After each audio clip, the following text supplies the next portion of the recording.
ಅಧ್ಯಕ್ಷರು ಈಗಾಗಲೇ ಕೂಡ ಚರ್ಚೆ ಮಾಡಿದೆ. ಬರೀ ಎರಡೆರಡು ಬೋರ್ ಕೊಟ್ಟಿದ್ದಾರೆ, ಜಾಸ್ತಿ ಕೊಡಿ. ಎಲ್ಲಿ ಜನಾಂಗ ಜಾಸ್ತಿ ಇದೆ ಆ ಜನಾಂಗಕ್ಕೆ ಹೆಚ್ಚಿನ ಆದ್ಯತೆ ಕೊಡುವಂಥದ್ದು ಮಾಡಲಿ. ಬೇರೆ ಕಡೆ ಅಷ್ಟಿಲ್ಲ. ಆ ಜನಸಂಖ್ಯೆ ಆಧಾರದ ಮೇಲೆ ನೀವು ನಿಗಮದಿಂದ ನಮಗೆ ಬೋರ್ವೆಲ್ ಇರ್ಬೋದು ಮತ್ತು ನೇರ ಸಾಲಗಳ ಇದೆಲ್ಲದೂ ಕೂಡ ಕೊಡುವಂಥದ್ದು ಮುಂದಿನ ದಿನಗಳಲ್ಲಿ ಮಾಡ್ತೀನಿ ಅಂತಕ್ಕಂಥದ್ದು ಕೂಡ ಅಧ್ಯಕ್ಷರು ಹೇಳಿದ್ದಾರೆ. ಖಂಡಿತ ಅದನ್ನು ಮಾಡ್ತಕ್ಕಂಥ ಕೆಲಸವನ್ನು ಮಾಡೋಣ.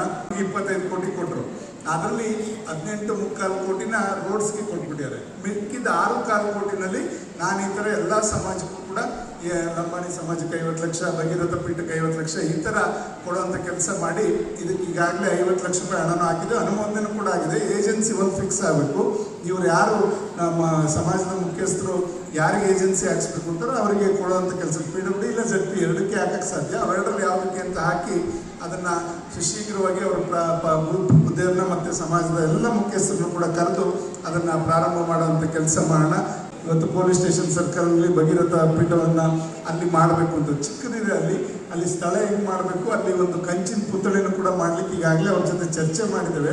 ಅವರೆಲ್ಲ ಕೂತ್ಕೊಂಡು ಯಾವ ಥರ ಮಾಡಬೇಕು ಅಂತಾರೆ ತಮ್ಮ ಮಾರ್ಗದರ್ಶನದಲ್ಲಿ ಅದೊಂದು ಪುತ್ಥಳಿನ ಅನಾವರಣ ಮಾಡುವಂಥ ಕೆಲಸನೂ ಕೂಡ ನೀವು ಯಾವತ್ತು ಹೇಳ್ತೀರ ಅವತ್ತು ಮಾಡಿಸಿ ಅದನ್ನು ಅಲ್ಲಿ ಅನಾವರಣ ಮಾಡುವಂಥ ಕೆಲಸನೂ ಕೂಡ ಮಾಡೋಣ ಅಂತಕ್ಕಂಥದ್ದು ಕೂಡ ಈ ಸಂದರ್ಭದಲ್ಲಿ ಹೇಳ್ತಾ